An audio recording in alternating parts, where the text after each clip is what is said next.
Let me tell you something that most people get completely wrong about American military power. They see the largest defense budget in human history, 11 carrier strike groups, 750 military installations spanning the globe, and they assume dominance translates into flexibility. Why wouldn't it? The logic seems airtight. If you possess overwhelming superiority against any single adversary, then surely you can manage multiple theaters simultaneously. But here's where it gets interesting, and honestly, this idea flipped my entire understanding of how modern great power competition actually works. The American military is not designed to fight three peer-level conflicts at once. It never has been. And the moment you start pulling on that thread, you realize something profoundly uncomfortable. The current global security architecture depends entirely on a capability that doesn't exist. Washington faces potential flashpoints with China over Taiwan, Russia in Eastern Europe, and Iran across the Middle East. Not sequentially, simultaneously. And the mathematical reality underneath all the rhetoric, all the alliance structures, all the forward deployments, is that the force structure cannot sustain that operational tempo without fracturing. This isn't speculation. This is geometry, logistics, and industrial capacity. The empire's strategic flexibility is an illusion maintained only as long as adversaries decline to coordinate their challenges. And right now, that coordination is accelerating faster than American planners want to acknowledge publicly. To understand why this matters so profoundly,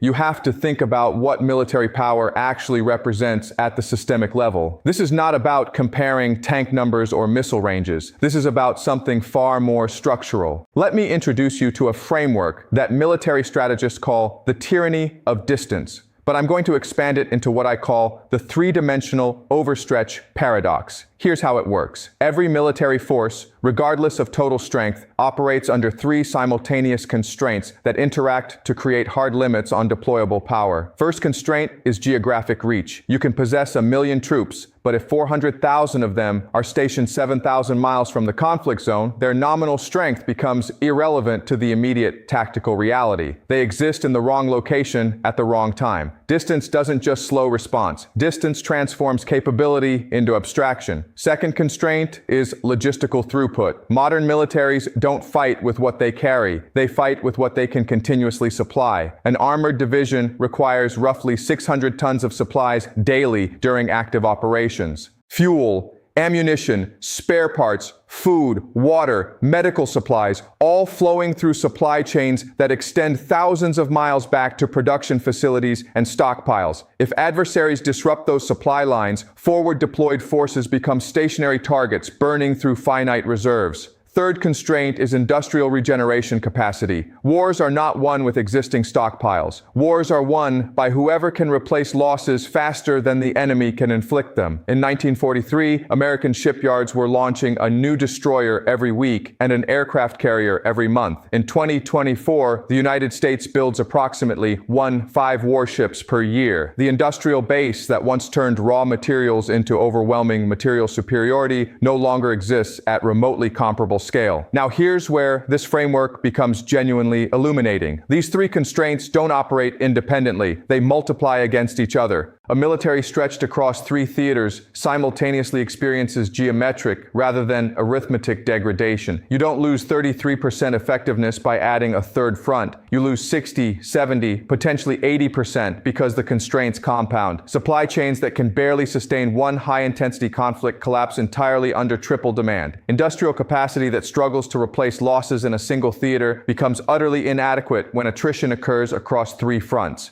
And geographic dispersion means reinforcements arrive too late in too small quantities to affect outcomes. This is the trap. American force structure is optimized for sequential rather than simultaneous challenges, one war at a time with overwhelming focus. Desert Storm, Afghanistan, Iraq. The entire operational doctrine, the basing strategy, the alliance architecture, all of it assumes adversaries politely wait their turn. What happens when they don't? Let's go through exactly how this constraint structure manifests across the 3 potential theaters, because the architecture is actually 3 separate games running simultaneously, each with incompatible strategic requirements. Start with the Pacific and the Taiwan scenario. If China moves to forcibly unify Taiwan, the United States faces a maritime and aerospace campaign 7,000 miles from the continental United States across an ocean that China has spent 25 years turning into a weapons engagement engagement zone. Think about what that actually means operationally. Every American surface combatant, every carrier strike group operating within 1,000 miles of the Chinese coast sits inside the range envelope of land-based anti-ship missiles, hypersonic glide vehicles, and submarine-launched torpedoes. The Pentagon's own war games consistently show the United States losing 20 to 30 surface ships in the first week of a Taiwan contingency. Not damaged, lost.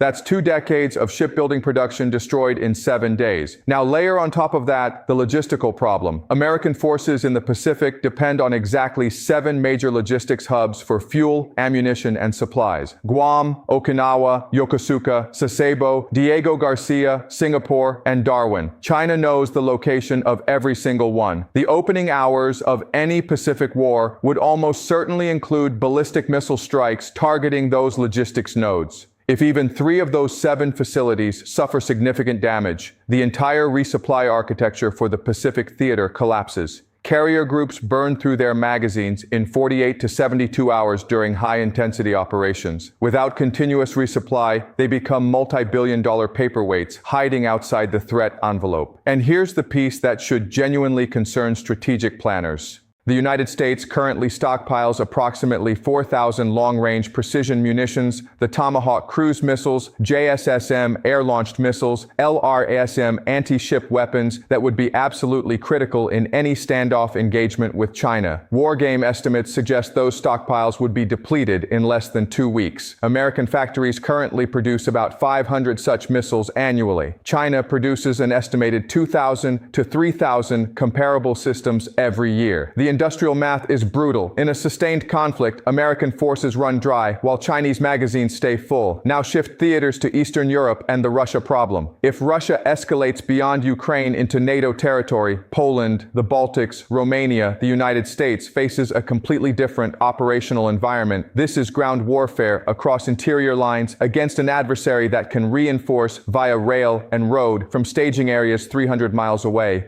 American forces would be deploying across the Atlantic, then moving equipment and personnel 1,000 miles inland through European infrastructure that is not designed for the rapid transit of heavy armor at scale. The United States currently stations about 100,000 troops in Europe total. Russia can mobilize 500,000 within weeks if it commits to full-scale war. NATO's Article 5 contingency plans assume 30 days to move sufficient American reinforcements into defensive positions. Military analysts who have actually run the logistics believe the realistic timeline is closer to 90 days. What happens in those first 60 days when American forces haven't arrived, but Russian armor has? Here's the uncomfortable answer. The Baltics fall. Not maybe, not unless someone does something brilliant. They fall because the force ratio is 6-to-1 in Russia's favor, and because Kaliningrad already sits behind Estonia, Latvia, and Lithuania, cutting them off from direct reinforcement. The only way to hold the Baltics is to have overwhelming forces in place before the conflict starts. But if those forces are simultaneously needed in the Pacific for the Taiwan scenario or in the Middle East for the Iran scenario, they don't exist in sufficient quantity to be everywhere at once. This is the overstretch paradox manifesting as tactical impossibility. And then there's Iran and the Middle East, which presents the third and in some ways most strategically complex problem. If conflict with Iran goes beyond limited strikes into sustained military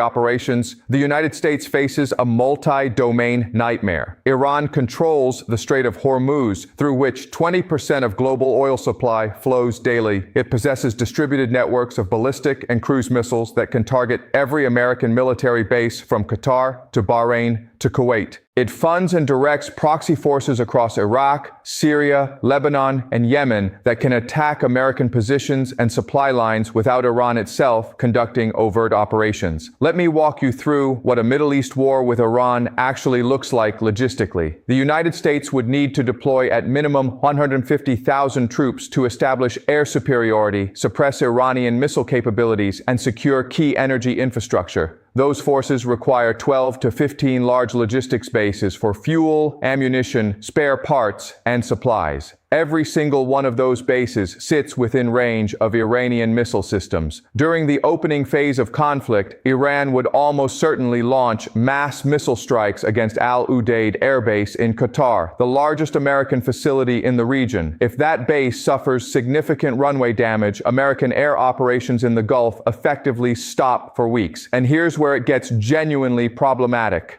The United States currently has exactly one logistics pipeline into the Middle East theater, shipping through the Suez Canal and unloading at ports in the Gulf states. Iran can disrupt that pipeline with submarine-laid mines, anti-ship missiles fired from mobile launchers that are nearly impossible to target preemptively, and proxy attacks against maritime traffic that make commercial shipping companies refuse to enter the region. When commercial shipping stops, the regional economies collapse within weeks, and allied governments in Saudi Arabia, the UAE, and Kuwait face domestic political crises that make their cooperation with American military operations uncertain at best. Now add to this something that makes the three-front scenario particularly significant. These conflicts don't happen in separate boxes where America fights each one sequentially with full focus. They interact. Economic competition generates political tension. Political tension makes economic cooperation harder. Harder cooperation makes financial decoupling more likely. Financial decoupling increases debt pressure. Increased debt pressure reduces flexibility. The cycle reinforces itself. If the United States commits carrier strike groups to the Pacific, Russia observes the shift and understands that NATO's rapid response capacity in Europe just declined by 40%. That creates a window. If America stations 200,000 troops in Europe to deter Russian aggression, China calculates that American ability to intervene in a Taiwan scenario has degraded to the point where success becomes plausible. If America deploys air wings and ground forces to the Middle East for an Iran confrontation, both Russia and China simultaneously see reduced American presence in their theaters and reduced political will in Washington to open additional fronts. The adversaries aren't coordinating perfectly, but they don't need to.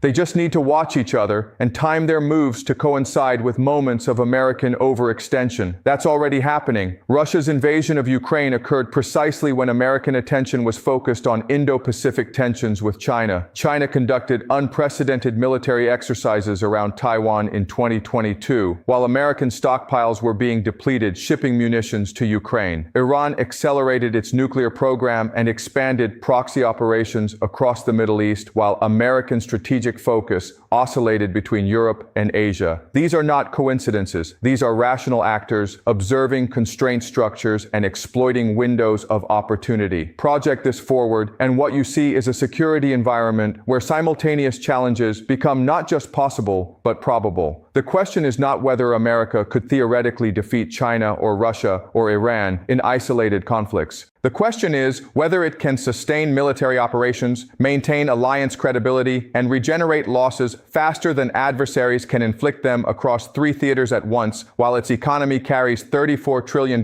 in federal debt, its shipyards build 5 vessels per year, and its precision munitions stockpiles run dry in 2 weeks. The mathematical answer is no. The force structure is insufficient. The industrial base is inadequate. The logistical architecture is fragile. And the geographic tyranny of distance makes simultaneous rapid response impossible. So what does this mean for the broader strategic environment? Let me break down the cascade of implications, because they extend far beyond the immediate military balance. At the tactical level, what this means is that American regional commanders are operating under constraints they rarely acknowledge publicly. The Indo-Pacific Command cannot count on reinforcements from Europe. European Command cannot assume carrier groups from the Pacific will arrive if Article 5 triggers. Central Command has to plan Middle East contingencies with the knowledge that major assets might already be committed elsewhere. This creates strategic dishonesty where official assurances exceed actual capabilities, eroding the credibility that makes deterrence function. Deterrence works when adversaries believe you can and will respond. When they calculate you're overstretched, deterrence collapses into a bluff that gets called. At the regional level, American allies are beginning to internalize this constraint reality and adjust their own strategies accordingly. Japan is rearming at a pace not seen since 1945. South Korea is developing independent nuclear capabilities despite official denials. Poland is building the largest ground force in Europe. Saudi Arabia is hedging toward China despite 70 years of American security partnership. Every one of these moves represents allied recognition that American security guarantees might not hold when tested under multi-theater stress.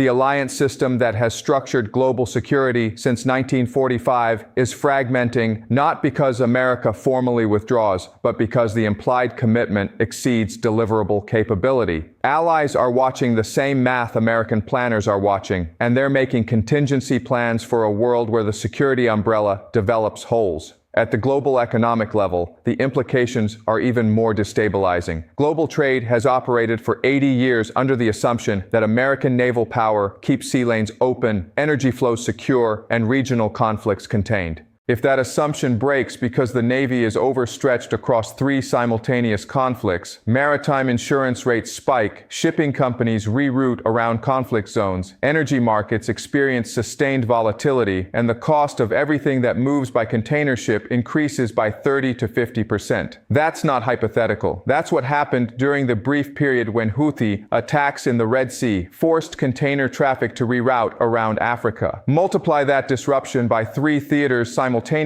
and you're looking at global recession triggered not by financial crisis, but by the physical inability to move goods safely at scale. Economies that depend on just-in-time supply chains collapse. Governments that depend on stable energy prices to subsidize domestic consumption face political crises. The integrated global economy requires physical security infrastructure that three-front overstretch cannot provide. At the structural level, what's happening is a fundamental shift in how international order operates. The system that emerged after World War II rested on a simple bargain. America provided security and access to its consumer market. Allies accepted American leadership and denominated trade in dollars. That bargain functioned because American military power could enforce the rules, protect the shipping lanes, and deter regional aggression. But if that power is overstretched to the point of ineffectiveness, the bargain collapses. Why accept American leadership if American protection is unreliable? Why denominate trade in dollars if the security architecture that made dollar dominance rational no longer functions? These aren't separate dynamics. They reinforce each other. Military overstretch undermines alliance credibility. Declining credibility fragments alliance cooperation. Fragmented cooperation reduces collective capability. Reduced capability increases adversary willingness to challenge the system. Increased challenges accelerate American overstretch. The cycle compounds until something breaks structurally. We're watching the conditions for that break assemble in real time. So when you zoom all the way out and look at the complete picture, what you see is not a chaotic and unpredictable situation. What you see is a very deliberate trap. A trap built not through active manipulation, but through patient observation of American tendencies and historical patterns. Adversaries understand that American power, while formidable in isolation, becomes manageable when dispersed across multiple simultaneous theaters. They understand that alliance structures create obligations that exceed capabilities if tested comprehensively. They understand that industrial capacity optimized for efficiency rather than surge production cannot regenerate losses at wartime rates. And most importantly, they understand that coordination doesn't require formal alliance. It just requires timing. The real question is not whether America can win a battle in the Pacific or Europe or the Middle East. The question is whether it can sustain a global position while fighting multiple wars simultaneously, while its economy strains under debt, while its industrial base struggles to replace losses, while its public loses patience for endless commitments, and while its rivals use every minute of distraction to reshape regional orders in their favor. The honest answer, when you hold all these constraints together in the same analytical frame, is almost certainly no. That doesn't mean collapse is inevitable or imminent. It means the conditions that make overextension failure more likely are assembling faster than the conditions that would prevent it. The next time you hear about American military commitments in multiple regions, try holding all of these things together.